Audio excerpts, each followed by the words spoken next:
남편이 주식으로 1억을 날렸습니다. 2020년 4월 어느 날 예기치 않게 일찍 찾아온 남편. 연락도 없이 불쑥 나타난 그를 환한 웃음으로 맞이하면서도 마음 한구석에는 불안이 자리 잡고 있었습니다. 그 남자는 무릎을 꿇고 이혼만 제외하고는 모든 것을 하겠다고 약속했습니다. 카드론과 신용대출을 통해 주식에 손을 대더니 결국 모든 것을 정리하고 말았습니다. 그의 빚은 무려 4,800만 원이었습니다. 결혼할 당시 남편의 재산은 마이너스 400만 원 정도였기에 그 상황이 더욱 암담하게 느껴졌습니다. 돈을 아끼는 방법도 모르고 고된 일을 하며 술을 마시고 피곤해 지쳐 잠들곤 했습니다. 야간에 일하고 공장에서 일하는 일상이 반복되었고 남편은 집에서 지원해주지 않는 상황이었습니다. 성악과를 다니며 알바와 레슨 수업을 띄엄띄엄 하다 보니 실력도 부족했고 졸업 후 유학을 갈 능력도 없었습니다. 결국 공장에서 일하게 되었고 지금까지 그 일을 계속하고 있습니다. 남편이 옆에서 잘 도와준다면 자리 잡을 것이라고 믿으며 퇴근 후 펜과 노트를 들고 돈을 모아보려고 했습니다. 서로 도와가며 함께 나아가면 길이 열리겠지 하지만 저는 시댁과 친정에 서운할까봐 아무 도움도 받지 않고 혼자서 모든 것을 시작하기로 결심했습니다. 모아두었던 결혼자금은 엄마의 노후에 쓰시라고 드렸습니다. LH에 당첨되어 정말 기뻤던 순간 세탁기와 소파를 12개월 할부로 구입한 날 눈물이 핑 돌면서도 7,000원짜리 통닭에 기뻐했습니다. 1년 넘게 노력한 끝에 결혼식 없이 간단히 밥만 먹고 신혼여행을 다녀온 후 아이가 생겼습니다. 건강하게 태어난 아기를 보며 저는 출산 이후 일을 그만두게 되었습니다. 아기 물건은 새로 사지 않고 아끼며 지냈습니다. 금방 자라버릴 아기에게는 9,900원짜리 내복을 사주고 몇 번 입히지 못했지만 아기는 건강하게 잘 자랐습니다. 이제 집에서 일을 하며 팀원들의 도움 덕분에 새벽에 아이를 재우고 할 수 있는 일을 맡아 하고 있습니다. 밤새고 아침에 아이에게 밥을 차려주고 놀아주려니 힘들고 지치지만 그래도 적응이 되어가고 있습니다. 눈앞에서 사라지던 아기가 이제는 혼자서 딸랑이를 가지고 놀고 샤워도 할 수 있게 되었고 그 모습을 보며 한편으로는 기쁨을 느낍니다. 그러던 중 아이가 10개월 되었을 때 남편이 주식에 손을 대었습니다. 신용대출로 시작해서 원금만 되면 끝내겠다고 다짐했지만 결국 정리한 빚은 4,800만 원이었습니다. 그 사실을 알고 피눈물을 흘리며 다시는 주식에 손대지 않겠다고 각서를 썼습니다. 그리고 시댁에서 3천만 원을 빌려왔습니다. 아버님은 77세이시고 경비 일을 하시는데 월급날마다 얼마씩 보내주셨습니다. 저는 청약대출을 받아 1,000만 원을 빌려줬습니다. 남편은 쿠팡 알바를 하며 저에게 미안한 마음을 전했지만 그럼에도 불구하고 한 번의 실수라고 생각하려 했습니다. 새벽에 졸릴까 일어나서 커피를 타주고 주말에는 쉬고 싶었지만 주중에는 쉬지 못하고 남편이 퇴근한 후 9시 반에 재우고 2시 반에 깨우고 아침엔 피곤해서 배웅하지 못했습니다. 그전에는 매일 아침 배웅했었는데 한 달 후 남편의 청약대출이 242만 원이라는 사실을 알고 크게 다퉜습니다.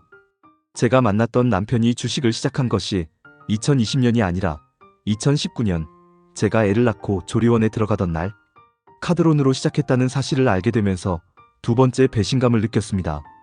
말하려고 했지만 깜빡하고 말하지 못했다고 하더군요.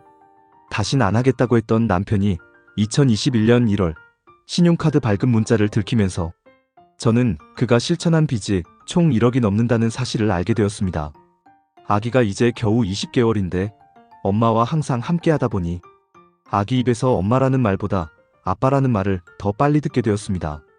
혼나는 아빠 앞에서 저를 보고 하지 말라며 아빠 얼굴을 안아주는 모습을 보니 더욱 화가 나고 서럽습니다. 이런 상황에서 저는 이혼을 결심하게 되었지만 남편은 이혼만은 안 된다고 합니다. 1억이 넘는 빚을 제가 감당할 수 있을지 상상도 안 됩니다. 혼자 아이를 키우는 것은 가능할지 모르지만 아빠의 빈자리를 채울 자신은 없습니다. 거짓말하는 방에서 이혼한 우리 아빠와 비슷한 모습이 더욱 소름 끼칩니다. 오늘은 제가 밤샘하고 일하는 날인데 일이 손에 잡히지 않습니다. 아이가 어제 좋아와 이뻐라는 단어를 시작했습니다. 낮잠을 재워놓고 보니 하루 종일 아무것도 못 먹었습니다. 어제 먹은 것이 체해서 들어갈 수가 없었습니다. 이혼하자고 말했지만 서럽고 막막한 건 어쩔 수 없습니다. 비슷한 경우에 잘 이겨내신 분이 있다면 힘 좀 주세요. 돈도 필요하고 도와주세요. 아니에요.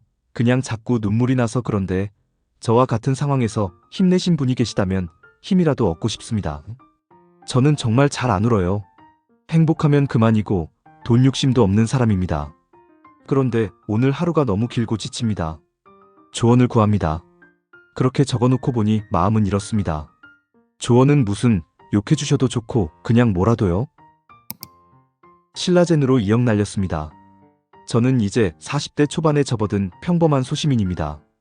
현재 영업직에서 일하며 가족들을 부양하기 위해 하루하루 열심히 살아가고 있는 대다수 소시민 중 한 명입니다. 주변에서 주식에 투자하는 사람들은 마치 도박쟁이처럼 보였습니다. 그러던 중 2017년쯤 제가 열심히 영업하여 인센티브로 목돈을 손에 쥐게 되었습니다. 그때의 금액은 약 3천만 원 정도였지만 제 생애 처음으로 만져보는 목돈이었습니다. 어느 날 동창회에 갔더니 친구들이 코스닥 바이오주로 떼돈을 벌었다는 이야기를 하며 자랑을 늘어놓았습니다.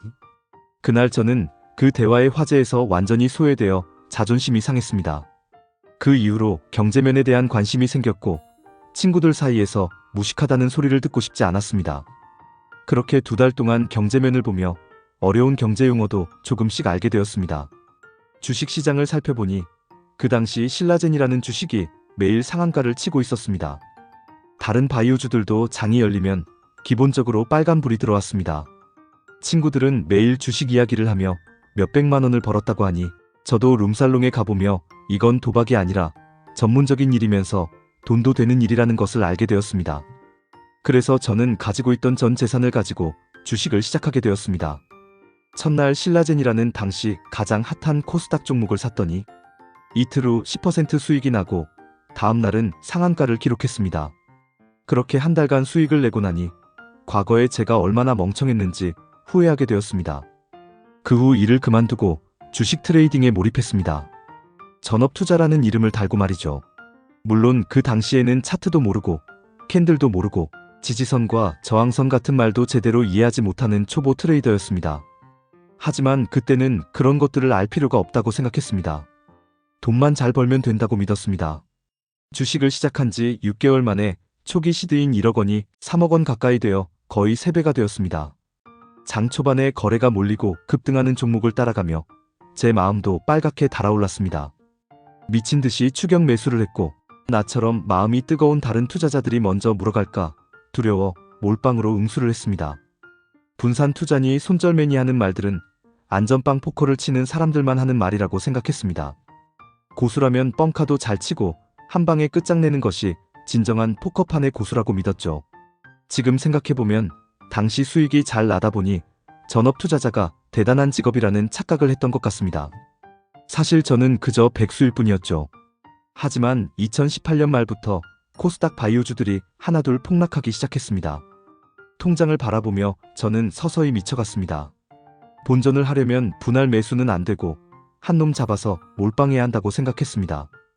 바이로메드, 현재의 헬릭스미스를 마지막으로 베팅했지만 그날 가격이 역사상 최고점이어서 다시는 그 가격을 맛보지 못했습니다. 결산을 해보니 종자돈 1억에 대출받은 5천만 원까지 더해 총 2억 원을 날린 것이었습니다. 증권사에서 미수 금액을 갚지 않으면 신용불량자가 될 수 있다는 소리를 듣게 되었습니다. 그때는 정말 막막했습니다. 외식조차 할 수 없었고 저의 가족들은 늘 같은 밥만 먹어야 했습니다. 제가 다니던 백화점에서 가장 예뻤던 아내도 힘들게 살아야 했고 결국 집을 팔아야 했습니다. 저는 다시 영업직으로 직장을 구했고 일을 마친 후 새벽에 아파트를 돌며 배달 일을 해야 했습니다. 대학 시절의 후배를 새벽 배달 중 엘리베이터에서 만났을 때의 그 감정은 잊을 수 없습니다. 그날 느낀 무력함과 창피함은 저를 더욱 힘들게 했습니다. 그렇게 빚을 갚고 드디어 올해 봄에 가족들과 외식을 하게 되었습니다. 여름에는 놀러도 갈 수 있게 되었습니다. 그동안 다시는 주식 근처에는 가지 않겠다고 다짐하며 살았고 실제로 주식하는 친구도 만나지 않았습니다. 올해 제가 하던 영어 아이템이 나름대로 결실을 맺어 돈도 다시 벌고 있습니다. 그런데 제가 이제 먹고 살만하고 통장에 쥐꼬리만 한 돈이 생기니까 다시 주식이 궁금해지기 시작했습니다. 현재 코스닥은 2차 전지로 뜨거운 상황인데 지금 조정받고 하락하고 있으니 이번에 투자하면 절대로 안 까먹을 것이라는 자신감이 생기고 있습니다. 하지만 이게 아닌데 하는 생각이 하루에도 몇 번씩 스쳐 지나갑니다. 여러분도 제가 다시 주식에 손 떼면 안 된다고 생각하시겠죠? 하지만 한번 주식을 알고 보니 관심을 끊기가 너무나 힘듭니다. 어쩌면 제 자신과의 싸움에서 질지도 모르겠다는 생각이 듭니다. 누가 저 좀 알려주세요. 영상을 보시고 도움이 되셨다면 구독, 좋아요 눌러주시고 다양한 의견 남겨주세요.